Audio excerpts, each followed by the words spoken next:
ಲೋಕಸಭೆಯಲ್ಲಿ ಪದಚ್ಯುತಿ ಮಸೂದೆ ಮಂಡನೆ ಆಗಿದೆ.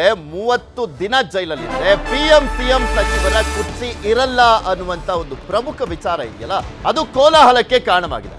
ಪಿಎಂ ಸಿಎಂ ಕೇಂದ್ರ ಸಚಿವರು, ರಾಜ್ಯದ ಸಚಿವರು ಯಾರೇ ಇರಲಿ 30 ದಿನಗಳ ಕಾಲ ಜೈಲಲ್ಲಿದ್ರೆ ಅವರ ಪದವಿ ಹೋಗುತ್ತೆ. ಇದಕ್ಕೆ ವಿರೋಧ ಪಕ್ಷಗಳು ಸಾಕಷ್ಟು ವಿರೋಧವನ್ನ ವ್ಯಕ್ತಪಡಿಸ್ತಾ ಇದ್ದಾರೆ. ಕೇಂದ್ರದ ವಿರುದ್ಧ ಸಂಸತ್ನಲ್ಲಿ ವಿಪಕ್ಷಗಳು ಗಲಾಟೆಯನ್ನ ಕೂಡ ಮಾಡಿದ್ರು. ಪದಚ್ಯುತಿ ಮಸೂದೆ ಜಾರಿ ಆಗಲ್ಲ ಅಂತ ಸವಾಲನ್ನ ಕೂಡ ಹಾಕಿದ್ದಾರೆ. ಒಕ್ಕೂಟ ವ್ಯವಸ್ಥೆಗೆ ಧಕ್ಕೆ ಅಂತ ಹೇಳ್ತಾ ಇರುವಂತದ್ದು ವಿಪಕ್ಷಗಳು. ಇದು ಪ್ರಜಾಪ್ರಭುತ್ವದ ಕಗ್ಗೋಲೆಯನ್ನ ಮಾಡಲಿಕ್ಕೆ ಹೊರಟಂತಾಗಿರುವಂತದ್ದು. ಸಂವಿಧಾನ ಮತ್ತು ಒಕ್ಕೂಟ ವಿರೋಧಿ ಕೆಲಸವನ್ನ ಮಾಡಲಿಕ್ಕೆ ಮುಂದಾಗ್ತಾ ಇದೆ ಬಿಜೆಪಿ ಅಂತ ಆರೋಪವನ್ನು ಮಾಡ್ತಾ ಇದ್ದಾರೆ. ಪರಿಶೀಲನೆಗೆ ಜಂಟಿ ಸಮಿತಿಗೆ ಬಿಲ್ ಅನ್ನ ಈಗ ಕಳಿಸಲಾಗಿದೆ. ಪದಚ್ಯುತಿ ಬಿಲ್ ಜಾರಿಯಾಗುತ್ತಾ ಆಗಲ್ವಾ? ಜಾರಿಗೆ ವಿರೋಧ ಯಾಕೆ? ಏನೆಲ್ಲ ಸವಾಲುಗಳು? ಈ ಪ್ರಶ್ನೆಗಳಿದಾವೆ. ಈ ಬಿಲ್ ಬಗ್ಗೆ ವಿಪಕ್ಷ ನಾಯಕರು ಏನ್ ಮಾತನಾಡಿದ್ದಾರೆ ಒಮ್ಮೆ ಕೇಳೋಣ. Lot of action going on. You must have heard, I'm sure all of you have heard, of the new bill that the BJP is proposing. We are going back to medieval times when the king could just remove anybody at will. There's no concept of what an elected person is. He doesn't like your face, so he tells ED, put a case, and then democratically elected person is wiped out within 30 days. This is new. हमारे देश में SI से लेकर inspector से लेकर ACP बोलिए, DYSP बोलिए, DCP बोलिए, एडिशनल सीपी, डीजीपी तक कौन बनाता है इनको? रूलिंग पार्टी बनाती है. आईटी के ऑफिसर कौन बनाता है? ईडी के सीबीआई को रूलिंग पार्टी बनाती है. आप बताइए फिर कहां इंडिपेंडेंस रहेगा इन लोगों का? आप कैबिनेट के 6-7 लोगों को केस लगाइए, 30 दिन डालिए अंदर जेल में, गवर्नमेंट गिर गई उनकी. ಬಗ್ಗೆ ಮಾತನಾಡ್ತಾ ಹೋಗೋಣ. ಪಟ್ಟಣ ಇಲ್ಲಿ ಕ್ರಿಮಿನಲ್ ಕೇಸ್ಗಳಲ್ಲಿ ಪ್ರಧಾನಮಂತ್ರಿಯನ್ನು ಕೂಡ ಈಗ ವ್ಯಾಪ್ತಿಯೊಳಗೆ ಸೇರಿಸಿಕೊಂಡು ಒಂದು ಕಾನೂನನ್ನ ರೂಪಿಸ್ತಾ ಇರುವಂಥದ್ದು ಸ್ವಾಗತಾರ್ಹ. ಆದರೆ ಎಷ್ಟು ಮಟ್ಟಿಗೆ ಯಾವ ರೀತಿಯಾಗಿ ಬಳಸ್ತಾರೆ ಅನ್ನುವಂಥದ್ದೇ ಆತಂಕವನ್ನು ತಂದಿಟ್ಟಿರೋದು ಅಂತ ಕಾಣಿಸುತ್ತೆ ವಿಪಕ್ಷಗಳಿಗೆ. ಈ ದೇಶ ಇರ್ಬೋದು, ಪ್ರಪಂಚದ ಯಾವುದೇ ದೇಶ ಇರ್ಬೋದು, ಆರೋಪ ಮತ್ತು ಅಪರಾಧ ಸಾಕ್ಷಿಗಳು ಸಿಕ್ಕಿ ವಿಚಾರಣೆಯಾಗಿ ಅದು ಪ್ರೂವ್ ಆದಮೇಲೆ ಆತ ಅಪರಾಧಿ ಮತ್ತು ಆರೋಪಿ. ನಿಮಗೆ 30 ದಿನದ ಯಾವುದೋ ಕೇಸು ಪ್ರಕರಣ ನಿಮ್ಮ ಮೇಲೆ ಕೇಸ್ ಆಗುತ್ತೆ. ಕೇಸ್ ಆದ ತಕ್ಷಣ ಆರೋಪ ಆಗುತ್ತೆ. ಆರೋಪ ಆದ ತಕ್ಷಣ ನಿಮಗೆ ಬೇಲ್ ಸಿಗಲ್ಲ. ಅವನು session court, high court, supreme court ಹೋಗ್ತಾನೆ. ಅಲ್ಲಿ 30 ದಿನ 35 ದಿನ ಹೇಳುತ್ತೆ. ಹಾಗಂತ ಅವನು ಅಧಿಕಾರ ಕಳ್ಕೊಳ್ಳಿಕ್ಕೆ ಸಾಧ್ಯನಾ? ಮತ್ತೊಂದು ಕಡೆ ನೈತಿಕತೆ, ಇಲ್ಲಿ ಪ್ರತಿಯೊಬ್ಬ ರಾಜಕಾರಣಿಗಳಿಗೆ ಇಲ್ಲಿ ನೈತಿಕತೆ ಇರ್ತಕ್ಕಂಥದ್ದು. ನಿಮಗೆ ಅರವಿಂದ್ ಕೇಜ್ರಿವಾಲ್ ಮೇಲೆ ಗಂಭೀರ ಆರೋಪ ಬಂದು ಜೈಲಿದ್ದರು ಕೂಡ ಅವರು ರೂಲ್ ಮಾಡಿದರು. ಆ ಸಂದರ್ಭದಲ್ಲಿ ನೈತಿಕತೆ, ಇದು ರಾಜಕಾರಣಿ ತಮ್ಮಲ್ಲಿ ತಾವು ಅದನ್ನು ನೈತಿಕತೆಯನ್ನು ಹುಟ್ಟಾಕಬೇಕು. ಬಿಲ್ಗಿಂತಲೂ ಮುಖ್ಯ ಅದು ಬಿ ಜೆ ಪಿ ಇರ್ಬೋದು, ಕಾಂಗ್ರೆಸ್ ಇರ್ಬೋದು, ಜೆ ಅವರಲ್ಲಿ ಒಂದು ಬೈಲಾವನ್ನು ರೆಡಿ ಮಾಡಿಕೊಂಡು ನಮ್ಮಲ್ಲಿ ಯಾರೇ ಆದರೂ ಕೂಡ ತಪ್ಪು ಮಾಡೋದು ಜೈಲಿಗೆ ಹೋದರೆ ಅಂಥವರು ಅಧಿಕಾರದಿಂದ ಮುಂದುವರಿಬಾರ್ದು, ಬೇರೆಯವ್ರಿಗೆ ಅವಕಾಶ ಕೊಡಬೇಕು. ಮತ್ತು ಆರೋಪ ಸಾಬೀತಾಗದರೆ ನಿರಪರಾಧ ಮತ್ತೆ ಅವರು ಮುಂದುವರಿಬೋದು ಅಂತ ಇವರಲ್ಲೇ ಇದು ವೈಯಕ್ತಿಕವಾಗಿ ಈ ಥರ ಲಾ ಮಾಡಿದ್ರೆ ಅದಕ್ಕೊಂದು ಇದಿರುತ್ತೆ. ಈಗ ಕಾಂಗ್ರೆಸ್ ಪ್ರಶ್ನೆಯನ್ನು ಮಾಡ್ತಿರ್ತಕ್ಕಂಥದ್ದು, ಈಗ ಉದ್ದೇಶಪೂರ್ವಕವಾಗಿ ಒಂದು ಇಡೀ ಆಡಳಿತ ವ್ಯವಸ್ಥೆಯ ಜೊತೆ ಐಟಿ, ಇಡಿ, CBI, ಪೊಲೀಸ್ ವ್ಯವಸ್ಥೆ ಇರುತ್ತೆ. ಈ ವ್ಯವಸ್ಥೆಯ ಮಿಸ್ಯೂಸ್ ಮಾಡಿಕೊಂಡು ತಾವು ಯಾವ ರೀತಿ ಬೇಕಾದರೂ ರಾಜಕಾರಣ ಮಾಡ್ಬೋದು. ಇದನ್ನು ಮಿಸ್ಯೂಸ್ ಮಾಡೋ ಮುಖಾಂತರ ಒಂದು ಸರ್ಕಾರವನ್ನು, ಒಂದು ವ್ಯವಸ್ಥೆಯನ್ನು ಅಪೋಷಣ ತೆಗೆದುಕೊಳ್ಬೋದು ಅಂತ ಅವ್ರ ಆರೋಪವನ್ನು ಮಾಡ್ತಿರ್ತಕ್ಕಂಥದ್ದು.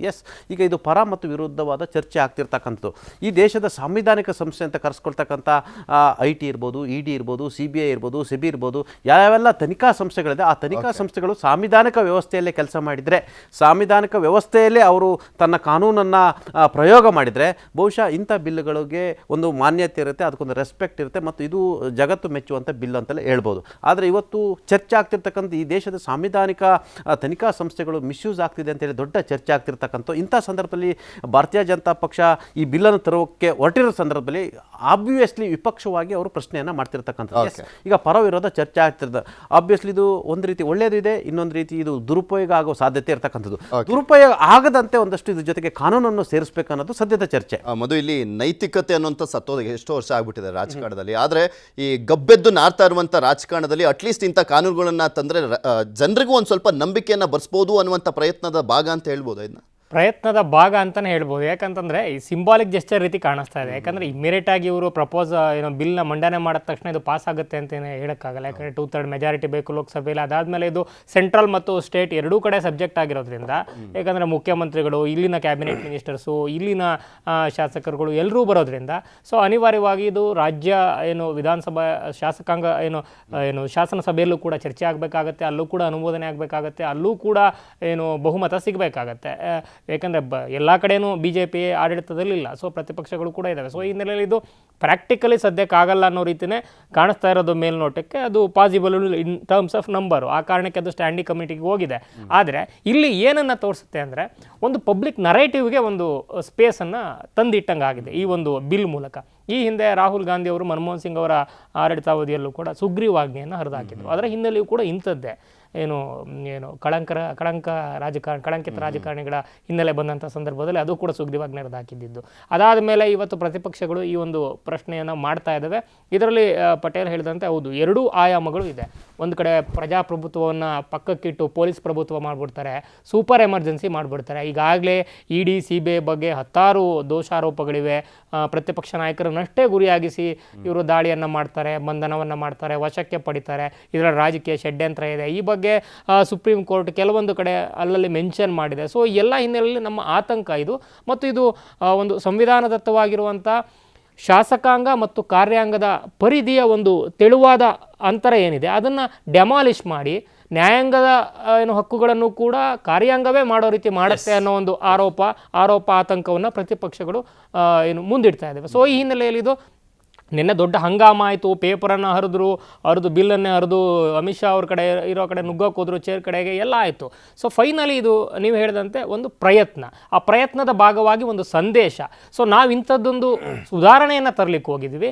ಸೊ ಇದರಲ್ಲಿ ನಾವೇನು ಪ್ರಧಾನಮಂತ್ರಿ ಅವರನ್ನು ಎಕ್ಸ್ಕ್ಲೂಡ್ ಮಾಡಿರಲಿಲ್ಲ, ಅವರನ್ನೂ ಸೇರಿದಂತೆ ಅವರನ್ನೂ ಕೂಡ ವಜಾ ಮಾಡ್ಬೋದಾಗಿತ್ತು, ಕೇಂದ್ರ ಸಚಿವರನ್ನು ವಜಾ ಮಾಡ್ಬೋದಾಗಿತ್ತು. ಅದೇ ರೀತಿ ರಾಜ್ಯಗಳಿಗೂ ಕೂಡ ಮೇಲ್ಪಟ್ಟ ಅಪರಾಧಗಳಿಗೆ ಅನ್ನೋ ಲೆಕ್ಕಾಚಾರದಲ್ಲಿ ಇತ್ತು. ಆಮೇಲೆ ಇನ್ನೂ ಒಂದು ಸೂಕ್ಷ್ಮವಾಗಿ ಆ ಬಿಲ್ಲಲ್ಲಿ ಏನಿದೆ, ವಾಪಸ್ ಕಳಂಕರಹಿತ ಆದಮೇಲೆ ವಾಪಸ್ಸು ಜಾಮೀನು ಸಿಕ್ಕ ಮೇಲೆ ಅಥವಾ ವಾಪಸ್ಸು ಬಂಧನದಿಂದ ರಿಲೀಸ್ ಆದಮೇಲೆ ಅದೇ ಹುದ್ದೆಗೆ ಇರುವಂತಹ ಸಾಧ್ಯತೆಗಳನ್ನು ಕೂಡ ಆ ಬಿಲ್ಲಲ್ಲಿ ಅವಕಾಶಗಳನ್ನು ಕೂಡ ಇಟ್ಟಿದ್ದಾರೆ. ಆದರೂ ಕೂಡ ವಿರೋಧವನ್ನು ಮಾಡ್ತಾ ಇದ್ದಾರೆ. ಅಂದರೆ ಒಂದು ಇವರು ಅಧಿಕಾರಕ್ಕೆ ತಾವು ಆಡಳಿತಾರೂಢ ಪಕ್ಷವಾಗಿ ಮತ್ತೆ ಅಧಿಕಾರಕ್ಕೆ ಬರ್ತೀವೋ ಇಲ್ವೋ ಅನ್ನೋ ಆತಂಕ ಇರ್ಬೋದು. ಬರೀ BJPನೇ ಕಂಟಿನ್ಯೂ ಮಾಡ್ಕೊಂಡು ಹೋಗುತ್ತೇನೋ, ನಾಳೆ ಆಮೇಲೆ ನಮ್ಮನ್ನು ಎಲ್ಲೂ ಇಲ್ದಂಗೆ ಮಾಡ್ತಾರೆ ಅನ್ನೋ ಭಯ, ಪ್ರಜಾಸತ್ತಾತ್ಮಕವಾಗಿ ನಾವು ಮತ್ತೆ ಬರ್ತೀವೋ ಇಲ್ವೋ ಅನ್ನೋ ಆತಂಕದಲ್ಲಿ ಅಥವಾ ಅಂಥ ಅನುಮಾನದಲ್ಲಿ ಏನಾದರೂ ವಿರೋಧ ಮಾಡ್ತಾ ಇದ್ದಾರಾ, ಅಥವಾ ನಿಜವಾಗ್ಲೂ ಕೂಡ ಎಲ್ಲ ಕಳಂಕಿತರನ್ನು ರಕ್ಷಣೆ ಮಾಡುವಂಥ ಪ್ರಯತ್ನನ, ನಿಜವಾಗ್ಲೂ ಕೂಡ ತುರ್ತು ಪರಿಸ್ಥಿತಿ ಅಥವಾ ಸೂಪರ್ ಎಮರ್ಜೆನ್ಸಿ ಅಂತ ಇವರು ಏನು ಕರೀತಾ ಇದ್ದಾರಲ್ಲ ಅದಕ್ಕೆ ಪೂರಕವಾಗಿರುವಂಥ ಆತಂಕನ ಅನ್ನೋ ರೀತಿ ಪಬ್ಲಿಕ್ ನರೇಟಿವ್ ಅಥವಾ ಪಬ್ಲಿಕ್ ಡಿಸ್ಕಷನ್ಗೆ ಅನುಕೂಲ ಆಗೋ ರೀತಿ ಈ ಬಿಲ್ನ ಮುಂದಕ್ಕೆ ತಂದಿರೋದ್ರಲ್ಲಿ ಚರ್ಚೆ ಆಗುವಂಥ ಸಾಧ್ಯತೆಗಳು ಕಾಣಿಸ್ತಾ ಇದೆ. ಓಕೆ, ಧನ್ಯವಾದ ಮಧು. ಹಾಗೆ ಎಷ್ಟೊತ್ತಂಕ ಜಾಯ್ನ್ ಆಗಿ ವಿಶ್ಲೇಷಣೆ ಮಾಡಿದ್ದಕ್ಕೆ. ಇದಾಗಿತ್ತು ಇವತ್ತಿನ ಮಾತುಕತೆ. ನೋಡ್ತಾರೆ ನ್ಯೂಸ್ 18 ಚಾಲ ನಮ್ಮದು ಬಲ.